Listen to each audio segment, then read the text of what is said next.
వృశ్చిక రాశి వారికి 1వ తారీఖు నుండి 10వ తారీఖు వరకు డిసెంబర్ ఫలితాలు, రాశి ఫలితాలు, గోచార ఫలితాలు ఏ విధంగా ఉంటాయనేది మనం ఇప్పుడు తెలుసుకునేటువంటి ప్రయత్నం చేద్దాం. ఈ యొక్క వృశ్చిక రాశి వారికి జన్మంలోనే రవి యొక్క సంచారం జరుగుతోందండి. జన్మంలో రవి యొక్క సంచారం శుభ ఫలితములను ఇవ్వజాలదు.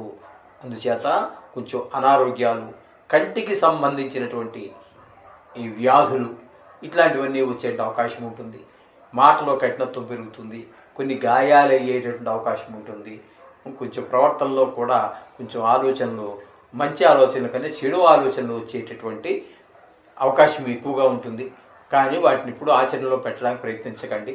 ఈ విధమైన ఫలితాలన్నీ కూడా మనకి జన్మంలో గోచార రీత్యా రవి సంచారం చేసేటప్పుడు వచ్చే ఫలితాలు. ఇకపోతే ద్వితీయ, తృతీయ స్థానాల్లో శుక్రుని యొక్క సంచారం జరుగుతోందండి. ద్వితీయ, తృతీయ స్థానాల్లో శుక్రుని యొక్క సంచారం చాలా శుభప్రదంగా ఉంటుంది. మాట బాగుంటుంది, ధనార్జన బాగుంటుంది, కుటుంబంలో పరిస్థితులు బాగుంటాయి. మొదటి 2 రోజులు అక్కడ అట్లా ఉంటారు. తదుపరి 8 రోజులు తృతీయంలో సంచారం చేస్తూ ఉన్నారు.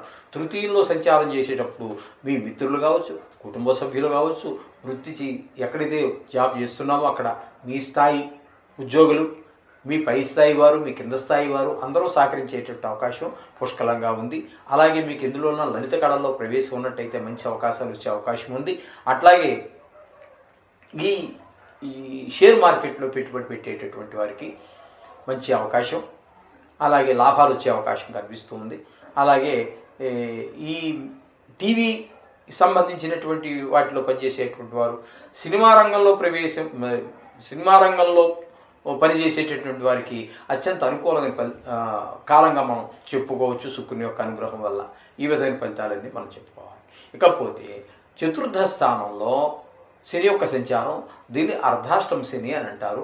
గోచార రీత్యా ఏర్పడేటటువంటి యోగాల్లో ఇవి చాలా తక్కువ ఉంటాయండి. గోచారంలో అవి యోగాలు ఏర్పడమనే ఉంది, కానీ అర్ధాష్టమ, అష్టమ, ఏలినాటి శని అనేటటువంటి మాత్రం ఖచ్చితంగా గోచారంలోనే ఏర్పడుతూ ఉంటాయి. ఇక్కడ మీకు అర్ధాష్టమ శని ఏర్పడింది. అందుచేత శని భగవాను యొక్క దానివల్ల కొంచెం అర్ధాష్టమ శని సంచారంగా వలన ఇక్కడ ఏంటంటే విద్యలో వెనకబడటము, అలాగే రియల్ ఎస్టేట్ వారికి కొంచెం ప్రతికూలమైన ఫలితాలు రావటము, మీ ఇంట్లో అన్నీ ఉన్నప్పటికీ కూడా వాటి యొక్క శుభ ఫలితాలు, వాటి యొక్క ఫలితాలను మీరు పొందలేకపోవడము ఇత్యాదులన్నీ కూడా మనకు జరుగుతూ ఉంటాయి. కొంచెం అనారోగ్య సమస్యలు కూడా తలెత్తే అవకాశం ఉంది. ఆ విధమైనటువంటి శని భగవానుడు కాబట్టి కొంచెం పెద్దవారు ఎవరైనా ఉన్నట్టయితే వారి అంతా కొంచెం శ్రద్ధ కొంచెం ఎక్కువగా చూపించవలసినటువంటి పరిస్థితి ఉంటుంది. ఈ విధమైన పరిస్థితులన్నీ అర్ధాష్టమ శని వల్ల జరుగుతూ ఉంటాయి. ఇకపోతే పంచమ స్థానంలో రాహు యొక్క సంచారం జరుగుతోందండి. పంచమ స్థానంలో రాహు యొక్క సంచారం సుఫలితాలు ఇవ్వదు. ఇది ముఖ్యంగా పిల్లల యొక్క ఆరోగ్యం మీద, అంటే వాళ్ళ ఆరోగ్యాల్లో కొంచెం చిన్నపాటి ఇవి జరగటము, అలాగే క్రిమి కీటకాదుల వల్ల కొన్ని నష్టాలు జరగటము, అలాగే వాళ్ళ చదువు యొక్క విషయంలో కొంచెం ముందుకు వెళ్ళలేకపోవటము, ఆటల మీద శ్రద్ధ కావలసిన వాటి మీద వదిలిపెట్టి అక్కర్లేని వాటి మీద శ్రద్ధ పెంచుకోవటం పిల్లలు కదా సహజంగానే ఉంటుంది. అది ఆ రకమైన భావన. దానికి తోడు ఈ రాహు యొక్క సంచారం మరింత దానికి ప్రోత్సాహాన్ని ఇస్తూ ఉంటుంది. మొత్తం మీద పిల్లల చదువులు వెనకబడటం అవన్నీ ఉంటూ ఉంటాయి.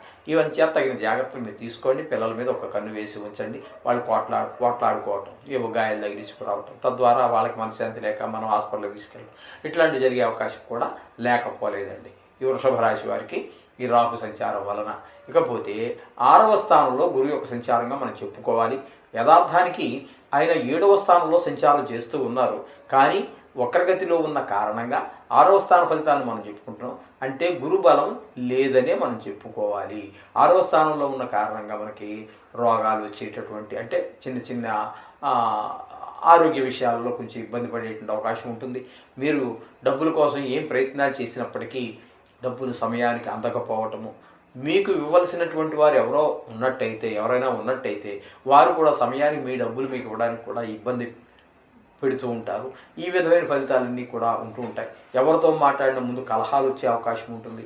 కొన్ని సందర్భాలలో మనకి అపఖ్యాతి వచ్చేటటువంటి అవకాశం కూడా ఉంటుంది. కొన్నిసార్లు అవమానం పొందవలసి కూడా ఉండవచ్చు. ఈ విధమైన ఫలితాలన్నీ 6వ స్థానంలో గురువు యొక్క సంచారంగా ఫలితాలుగా మనం చెప్పుకోవాలి.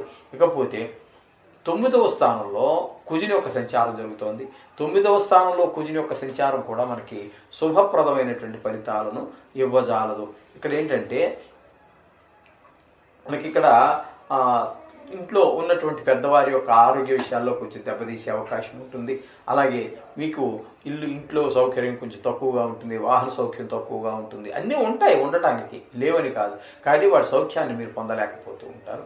ఈ విధమైన మొత్తం మీద ఏ పని మొదలుపెట్టినా కొంచెం అది ఇబ్బందికరంగానే పరిణమిస్తూ ఉంటుంది. ఈ విధమైనటువంటి ఫలితాలన్నీ కూడా భాగ్యస్థానంలో కుజుని యొక్క సంచారం వల్ల జరుగుతూ ఉంటుంది. ఇకపోతే ఏకాదశ స్థానంలో కేతు యొక్క సంచారం మాత్రం మీకు అనుకూలమైనటువంటి ఫలితాలన్నీ కూడా ఇస్తూ ఉంటుంది. ఏకాదశ స్థానంలో ఉన్న కారణంగా మీకు ఆదాయం పెరిగేటువంటి అవకాశం కేతు భగవానుడు కల్పిస్తాడు. అలాగే వ్యవహారంలో ఏదైనా వ్యవహారంగా చేసినట్టయితే ఆ వ్యవహారంలో మీ యొక్క నైపుణ్యం బాగా కనిపిస్తూ ఉంటుంది. అలాగే కొంచెం ఆ ఆరోగ్య విషయాల్లో కూడా ప్రతిదీ మీరు ఏ విషయం తీసుకున్నా కూడా అందులో లాభదాయకంగా ఉంటుంది. అలాగే ఈ షేర్ మార్కెట్ వాటికి ఈ భూమి క్రయ విక్రయాలు చేసేటటువంటి వారికి కూడా అనుకూలమైన ఫలితాలను ఇవ్వడానికి కేతు భగవానుడు మీకు సహకరిస్తూ ఉంటాడు. ఇకపోతే బుధుడిని కనుక మనం తీసుకున్నట్టయితే నిజానికి జన్మంలోనే ఉన్నారు కాబట్టి, వక్రగతిలో ఉన్నారు కాబట్టి ఆయన కూడా మీకు అనుకూలమైనటువంటి ఫలితాలను ఇవ్వజాలరు. అది కూడా ప్రతికూలమైన ఫలితాలు ఇస్తూ ఉంటారు. కొంచెం ఆ డబ్బులు ఖర్చు పెట్టే వ్యవహారం అంతా ఉంటుంది. శత్రువుడు భయం ఉంటుంటుంది, మనోవిచారం కలుగుతూ ఉంటుంది. ఈ విధమైనటువంటి కాకపోతే కొంచెం విదేశీ యానం కోసం ప్రయత్నం చేస్తున్నటువంటి వారు ఎవరైనా ఉన్నట్టయితే ఆ ఒక్క విషయంలో మాత్రం ఈయన ఖచ్చితంగా ఆయన సహకారాన్ని అందిస్తూ ఉంటారు. ఈ విధమైన ఫలితాలన్నీ కూడా బుధిస్తూ ఉంటాడు. ఈ విధంగా మనకి ఈ వృశ్చిక రాశి వారికి 2 గ్రహాల అనుకూలత, ఒక 6 గ్రహాల ప్రతికూలత మనకి స్పష్టంగా గోచరిస్తూ ఉంది. కాబట్టి ఖచ్చితంగా మీ పూజలో భాగంగా నవగ్రహాలు కానీ, నవగ్రహాలకు సంబంధించిన వేద మంత్రాలు కానీ, బీజాక్షరాలు కానీ, లేదా కవచాలు కానీ, లేదా గాయత్రి కానీ, లేదా విష్ణు సహస్రనామ పారాయణ కానీ, శివుడికి అభిషేకం అనేటటువంటిది కూడా నవగ్రహ దోషాలను తొలగిస్తుంది అని శాస్త్రాలు చెబుతున్నాయి. కాబట్టి శివుడికి అభిషేకం అదే ఆఖరి రోజు కూడా కార్తీక మాసానికి దాన్ని మీ అందరూ కూడా ఈ ప్రేక్షకులు వీక్షకులు ఈ కార్తీక మాసంలో ఈశ్వరునికి అభిషేకం చేయించుకోనటువంటి వారు ఎవరైనా ఉన్నట్టయితే ఆ రోజుని సద్వినియోగం చేసుకోండి. ఈ విధంగా చేసుకున్నట్టయితే ఈ నవగ్రహ దోషాలన్నీ పోవడంతో పాటు కార్తీక మాసంలో ఈశ్వరుడికి విష్ణుమూర్తికి ఇద్దరికీ కూడా ప్రీతికరమైనటువంటి మాసం కాబట్టి వారి ఇద్దరి యొక్క కృపకి పాత్రలు అవుతారు. తద్వారా అనేక శుభాలు మనం పొందవచ్చు. ఏ విధంగా చేయండి, అంతా శుభం జరుగుతుంది. శుభం భూయాత్.